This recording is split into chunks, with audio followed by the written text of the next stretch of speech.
مولاي صل وسلم دائما ابدا على حبيبك خير الخلق كلهم۔ سامعین اکرام، آج کا موضوع ذکر الہی کی ضد۔ ذکر الہی کا مطلب کیا ہے؟ اللہ تعالیٰ کو یاد رکھنا بحیثیت مقصود و محبوب و مطلوب، اور اس کی ضد کیا ہے؟ اللہ تعالیٰ کو بھلا دینا بحیثیت مقصود و محبوب و مطلوب۔ اگر دنیا آپ کی منزل بنا لی ہے، اگر آپ نے دنیا کو اپنی منزل بنا لیا ہے، تو ظاہر ہے کہ آپ کا خدا جو ہے، آپ کا الہ جو ہے، وہ خواہشات نفسانی ہے، یعنی آپ اپنی مرضی جی رہے ہیں اور اپنی مرضی سے زندگی گزار رہے ہیں۔ اس کا انجام واضح ہے کہ دنیا اور آخرت کا خسارہ ہے۔ ذکر الہی کی میں ضد کا تذکرہ کر رہا ہوں۔ سامعین اکرام، عام طور پہ ہم آج کل جو زندگی گزار رہے ہیں، ہمارے دل اللہ کی یاد سے غافل ہیں۔ ہمیں اللہ تعالیٰ، ہمارا یقین نہیں ہے کہ اللہ ہماری منزل ہے یا ہمارا مقصود ہے، محبوب ہے، مطلوب ہے۔ ہمیں قطعاً اس پر یقین نہیں ہے۔ دنیا کی زندگی ہمیں اچھی لگتی ہے اور دنیا ہی کو ہم نے اپنا مقصود اور محبوب و مطلوب بنا لیا ہے۔ آپ دیکھیں نا، ساری زندگی ہمارے دنیا کے کاموں کے لیے وقف ہے، صبح سے لے کر شام تک اور شام سے لے کر صبح تک۔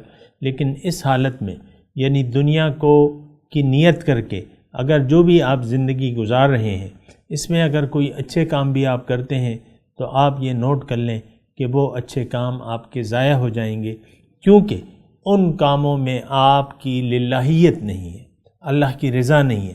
اللہ کی رضا کے تحت آپ جینا نہیں چاہتے، تو آپ جی رہے ہیں دنیا کے لیے، دنیا والوں کے لیے، اور اس صورت میں جو بھی آپ نیک کام کریں گے وہ ضائع ہوں گے، اس کا کوئی اجر مرتب نہیں ہوگا، کیونکہ دین کا ایک مسلمہ اصول ہے کہ انما الاعمال بالنیات، اعمال کا دار و مدار جو ہے وہ نیت پر ہوتا ہے۔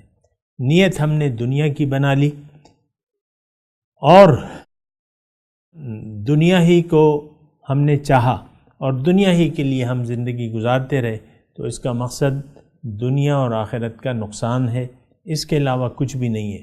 دھوکے میں رہنے سے بہتر یہ ہے کہ ہم حقیقی دنیا میں آ جائیں، سچ کو تلاش کریں، سچ حق کو اپنی منزل بنا لیں اور حق کے راستے پر چلیں۔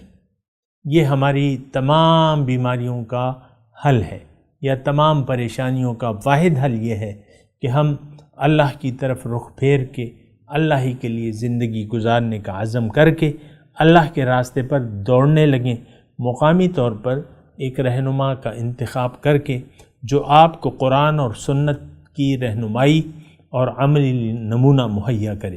اس سچے آدمی کے ساتھ اپنا رابطہ جوڑ لیں اور اسی سے ہدایت کے طلبگار ہوں اور اللہ کے راستے پر چلنے کا عزم کر کے اللہ کے راستے پر چلنے لگیں۔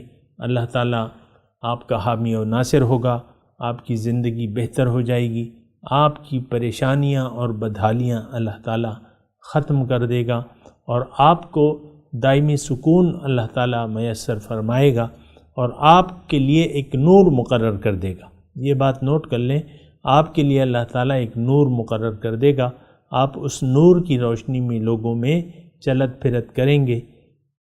وآخر دعوانا ان الحمدللہ رب العالمین، والسلام علیکم ورحمۃ اللہ وبرکاتہ۔